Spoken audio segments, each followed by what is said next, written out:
Okay. We're gonna, the new rear glass stabilizer. Insert the eye end into the catch mechanism so it locks, which is, there we go, easier than that.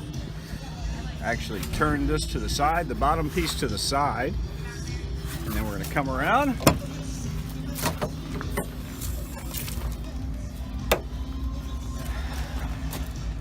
Pull the glass down, the bar down, put the top piece of the rubber through the bar with the hook so it holds like that.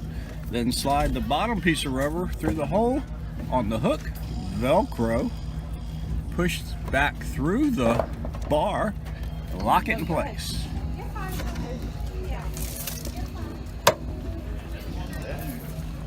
Magic. No rattle. No rattle. Outstanding.